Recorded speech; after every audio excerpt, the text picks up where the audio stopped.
and ECOWAS. And I arrived just late September this year. And Fanny Nylander is my deputy head of mission, and you know, some of you have met her already. So a very warm welcome to this session. And I would like to say that what you do as icons is really crucial for successful government in any country. Spreading democracy is a top priority for the Swedish government, and promoting accountability, as you do, and transparency and fighting corruption is really key to democratic development. Media, of course, we have plenty of you today. You are central in this. You have a central part to play in democracy. You will have a case study later on of the Swedish civil servant later on today, and I'm very proud to be one myself. I've been for 20 years. And we also have a cooperation with Miss Claudia Wallin, and we'll hopefully have a release of her book in the beginning of the next year, The Untold Story About Sweden. So we will continue.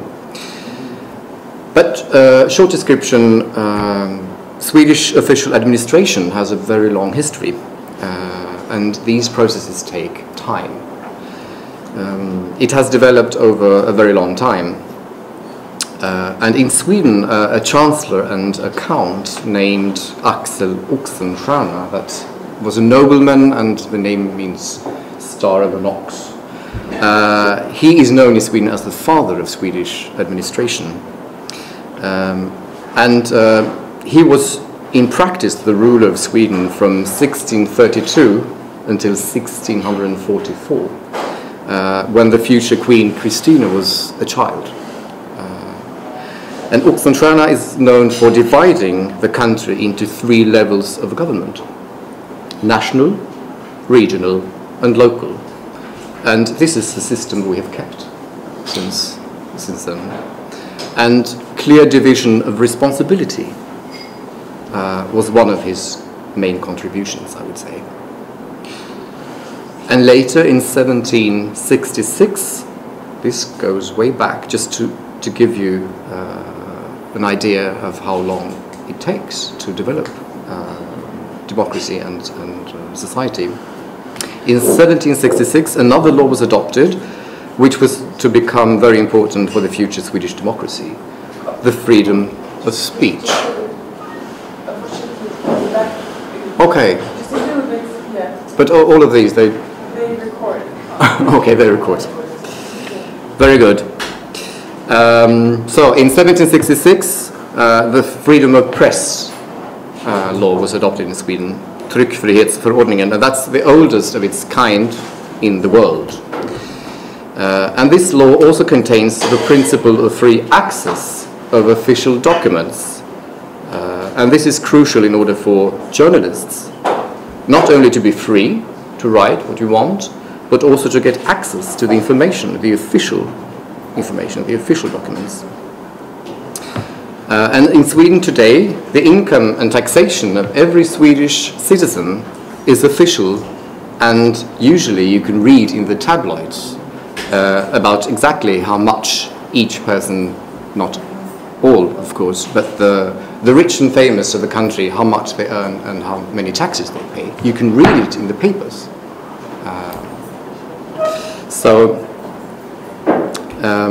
A bit later, in 1809, Sweden had just lost Finland in a war with Russia. It got much smaller and needed a new constitution. And in this constitution, there was a new, very important step in our democracy, and that was what we call a parliamentary ombudsman, an ombudsman.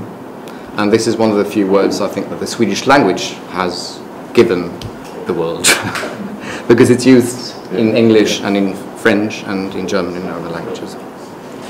And the objective of this was to ensure that the fundamental rights and freedoms of every citizen, they are not infringed upon by civil servants like me, in the official administration.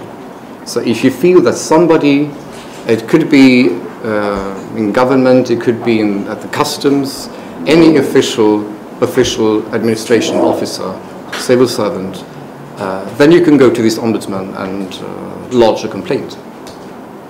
That was already in 1809. Today, Sweden is among the top 5 countries in the Transparency International Corruption Perception Index. But we are still working on improvement, I would say. And it is the responsibility of us all to contribute. So I wish you very fruitful and interesting discussions during the day, and once again warmly welcome to the Swedish residents. Thank you. That is free from, partly or almost free from corruption, and with an accountability system. And I believe, first of all, and once again, that's why a meeting like this is so important. But I think media has such an important role to play. So making sure that there is a freedom of press is one of the most effective way to having a society and a political system that is being held to account. And I must say, I've been in Nigeria for a year, and I think the media landscape in this country is absolutely fantastic. I mean, what the number of brilliant journalists that do, as the gentleman over there was saying, I mean, sacrificing sometimes, you know, themselves and their own security to push an agenda, I think is tremendous to see, and the debate that is going on in media is fantastic. So I think you as part of this media landscape, keep on doing what you're doing, and be perseverant, and because I really believe that has been key in Sweden, to have a strong press and a strong media, and that is happening, I mean, weekly in Sweden. You get stories about pointing out single individuals at all levels that has not used taxpayers' money, or that has not obeyed to certain regulations. So that is key. And then going back to what the ambassador said, this Swedish word ombudsman, that is also public authorities that are open for citizens to complain to check what other institutions are doing, I think is key as well. And I'm actually very happy to say that I believe 2 weeks ago in Nigeria, the first African regional ombudsman conference was held, bringing together all different ombudsman authority in West Africa to gather them and to empower them, and having knowledge exchange. So obviously things have come a long way in this region as well, and I think that's commendable. And then once again, also, I mean, I think it's all about feeling.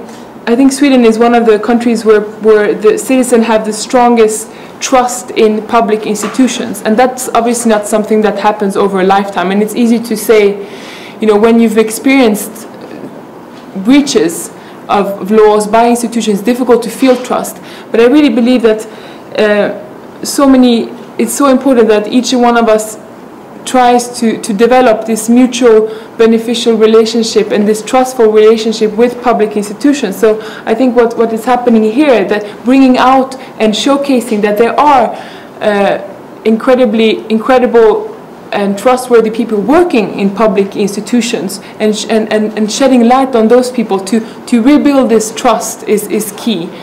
And obviously that everyone working for public institutions feel proud about that, and you really use that as and really feel proud, and also use the power that you have as a public servant in the most accountable and good way as possible. And then, finally, I think social movements in Sweden have played a key role. We would not be here today if citizens go together and mobilize socially, jointly.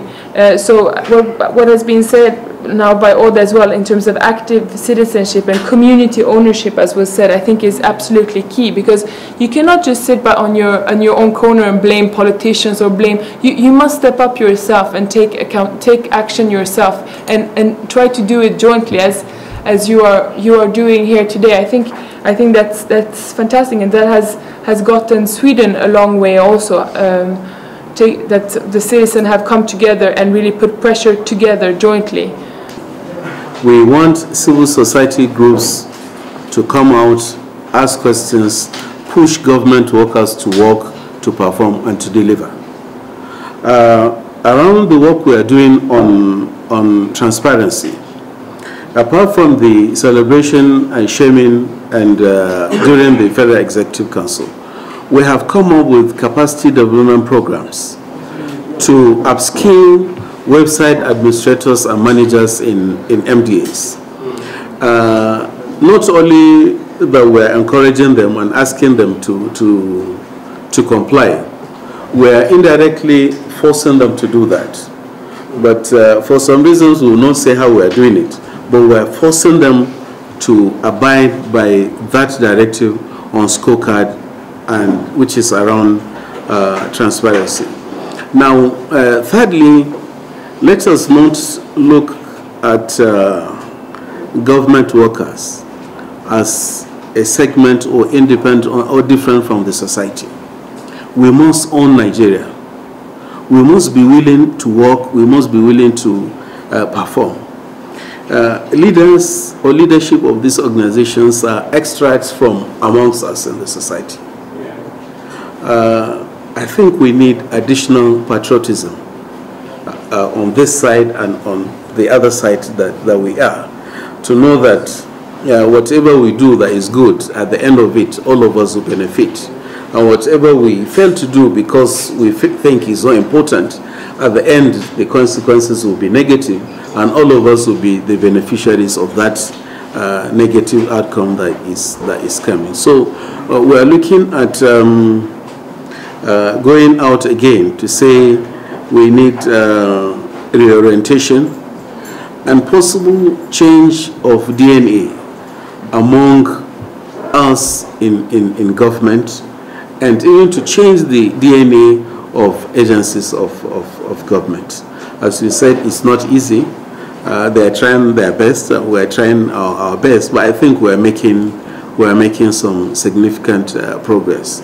In the last 1 month, more than 17 agencies, federal agencies from Port Harcourt, from Rivers, Akwa Ibom, and Lagos came to us to see what is this thing you are forcing us to do. What do we need to do different from what we are doing? Specifically, we spent about 1 week with NIMASA and MPA to see how we can open up their websites. Because once you go there, it's just the basic information about them.